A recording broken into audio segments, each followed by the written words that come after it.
મિત્રો હું તમારી સાથે શેર કરવા જઈ રહ્યો છું એક એવો ચાર્ટ કે જે આપણને 8 વર્ષ બાદ ઓલ ટાઈમ હાઈનું બ્રેકઆઉટ જોવા મળી રહ્યું છે. અગર સ્ટોકના નામની વાત કરવામાં તો તે રહેવાનું છે આઈએફબી એગ્રો ઇન્ડસ્ટ્રીઝ. તો અહીંયા 2018માં ઓલ ટાઈમ હાઈ લાગેલો હતો જે હતો 955નો. ત્યાંથી આપણને એક શાર્પ કરેક્શન જોવા મળ્યું. તે ઓલમોસ્ટ આપણને 100 થી શું કહેવાય 200 સુધીના લેવલ જોવા મળ્યા હતા.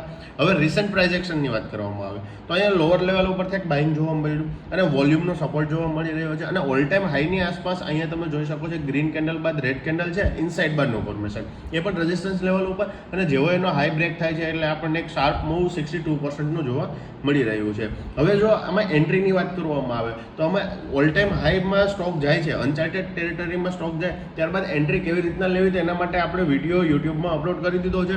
એના સિવાયના પણ 5-7 સ્ટોક છે અને સેક્ટર છે એ આપણે ડિસ્કસ કરેલા છે. તો તમે શું કહેવાય વિડીયો જોઈ શકો છો અને એન્ટ્રી કેવી રીતના કરવી અને સ્ટોપ લોસ શું લગાવવો તે તમને આઈડિયા મળશે. તો મિત્રો આવી જ રીતના ડેઈલી વિડીયો કન્ટેન્ટ માટે વિડીયોને લાઈક કરો, શેર કરો અને સબસ્ક્રાઈબ કરો. Thank you.